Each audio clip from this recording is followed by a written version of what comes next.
নম্বরে জাহাঙ্গীর, তবে এটা আসানসোলের জাহাঙ্গীর মোল্লা। সেখানে যখন পুলিশ গিয়েছিল তারপরে ভাঙচুর করা হয়েছিল পুলিশ চৌকিতে, আপনারা দেখেছেন সে ছবি।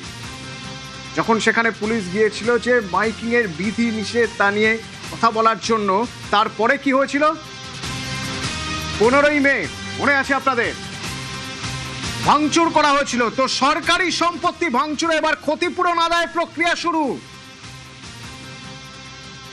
জাহাঙ্গীর মহল্লায় অ্যাকশনের পর যখন সরকারি সম্পত্তি ভাঙচুর হয়, সেই সম্পত্তি ভাঙচুরের ক্ষতিপূরণের আদায় প্রক্রিয়া শুরু। কিভাবে? মাইকিং কেস নাম্বার হলো north PS case number 208/26 dated 16/5/2026। এই ঘটনায় সরকারি সম্পত্তি যে ক্ষয়ক্ষতি হয়েছে সেই বিষয়ে Paschimbanga maintenance of public order act 1972 ধারা 15C অনুসারে সমষ্টিগত ক্ষতিপূরণ নির্ধারণের জন্য একটি সরকারি তদন্ত শুরু হয়েছে। এই ঘটনা সম্পর্কে কারো কাছে কোনো রকম তথ্য থাকলে অথবা প্রস্তাবিত সমষ্টিগত ক্ষতিপূরণ সম্পর্কে কারো কোনো আপত্তি বা বক্তব্য জাহাঙ্গীর মোল্লা টাউন আউটপোস্টে একটা ইনসিডেন্ট হয়েছিল। আমাদের যে ক্রিমিনাল ইনভেস্টিগেশন আছে ওটা চলছে, তার সঙ্গে সঙ্গে আমরা যে West Bengal maintenance of public order act আছে সেই অ্যাক্ট অনুযায়ী আমরা আইনানুগ ব্যবস্থা নিচ্ছি। হোম ডিপার্টমেন্ট থেকে কালকে একটা অর্ডার হয়েছে যেখানে আমাদের একজন অ্যাসিস্ট্যান্ট কমিশনার সাহেবকে অথরাইজ করা হয়েছে অ্যাজ ইনকোয়ারি অফিসার। যে প্রপার্টি ড্যামেজ হয়েছে সেটা ওখানকার যারা ইনভলভ আছে এর মধ্যে বা যারা এড বা আবেট করেছে তাদের কাছ থেকে এই কম্পেনসেশনটা আমরা রিকভারি করব। ওটা যে রিকভারি যে আইনগুলো আছে সিভিল প্রসেস আছে সেগুলো হবে।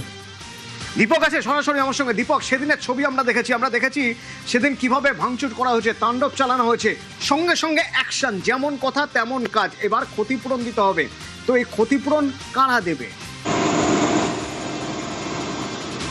দেখো, ইতিমধ্যে পুলিশ যেই 26 জনকে গ্রেপ্তার করেছে এবং পুলিশের হেফাজতে রয়েছে বর্তমানে ওই 26 জনের পাশাপাশি সিসি ক্যামেরায় যেই সব ব্যক্তিদেরকে চিহ্নিত করতে পেরেছে, যদিও তারা বাড়ি থেকে এখন পালিয়ে রয়েছে, পুলিশের হাতের নাগালে কাছে নেই, কিন্তু চিহ্নিত করতে পেরেছে পুলিশ সেই ব্যক্তিদের এবং যারা গ্রেপ্তার হয়েছে তাদের কাছ থেকে যেভাবে সরকারি সম্পত্তি ভাঙচুর চালানো হয়েছিল তার ক্ষতিপূরণ আদায় করা হবে এবং সেই প্রক্রিয়া আজ থেকে শুরু হয়েছে। আজ সকালেই জাহাঙ্গীর মহল্লা পুলিশ ফাঁড়ির পক্ষ থেকে আসানসোল জাহাঙ্গীর মহল্লা সহ রেলপাড়ের একাধিক এলাকায় মাইকিং করে পরে সেই নির্দেশিকা চিটিয়ে দেওয়া হয় এবং জানানো হয় কি যেভাবে 15 তারিখে রাত্রে আসানসোল উত্তর থানার জাহাঙ্গীর মহল্লা পুলিশ ফাঁড়িতে হামলা চালিয়েছিল একদল দুষ্কৃতী, বলা যায় দুষ্কৃতীরা, এবং সরকারি সম্পত্তি নষ্ট করেছিল।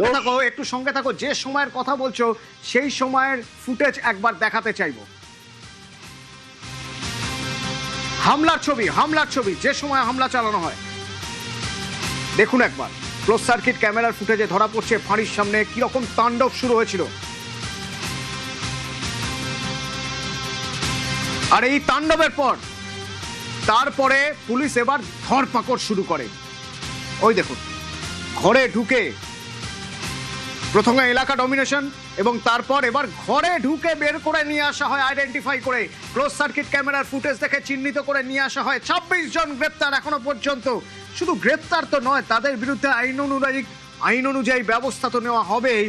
যা অভিযোগ, যা ধারা সেই অনুযায়ী আইনের পথে চলবে। কিন্তু সবচেয়ে গুরুত্বপূর্ণ জায়গা, যা বোধহয় এর আগে দীপক হয়নি এবং যারা এই ধরনের ঘটনা ঘটিয়েছে তারা বোধহয় আঁচও করতে পারেনি যে বিপদ এদিক থেকে আসবে।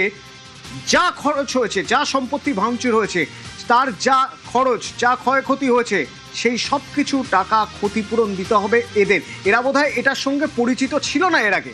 দীপক,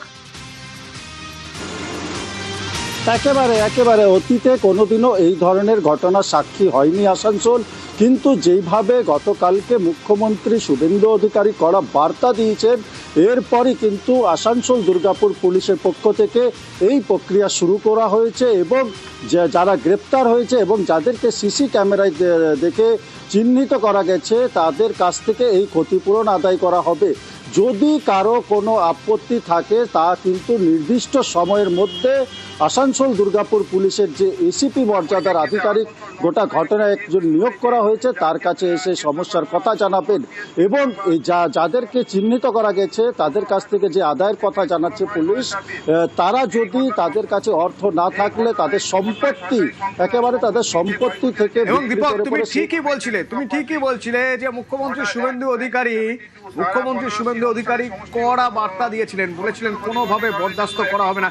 তার বক্তব্য শুনবো, তার বক্তব্য শোনার আগে কথা মতোই কাজ হয়েছে সেই ছবি আরেকবার দেখাবো আপনাদের। মাইকিং করা হচ্ছে, জানিয়ে দেওয়া হচ্ছে সবাইকে সরকারি সম্পত্তি ভাঙচুরের দায় নিতে হবে, ক্ষতিপূরণ দিতে হবে। শুনুন। মহল্লা এলাকায় 15/5/2026 তারিখে সংঘটিত হিংসাত্মক ঘটনার পরিপ্রেক্ষিতে আসানসোল নর্থ থানায় একটি কেস রিজু হয়েছে, যার কেস নাম্বার হলো Asansol north PS case number 208/26 dated 16/5/2026। এই ঘটনায় সরকারি সম্পত্তি যে ক্ষয়ক্ষতি হয়েছে সেই বিষয়ে Paschimbanga maintenance of public order act 1972 ধারা 15C অনুসারে সমষ্টিগত आसनसोल में फाड़ी में तोड़फोड़ कर दिया ना, 200% वसूली होगा। जो किया है उसको पकड़ से निकाल के करूंगा।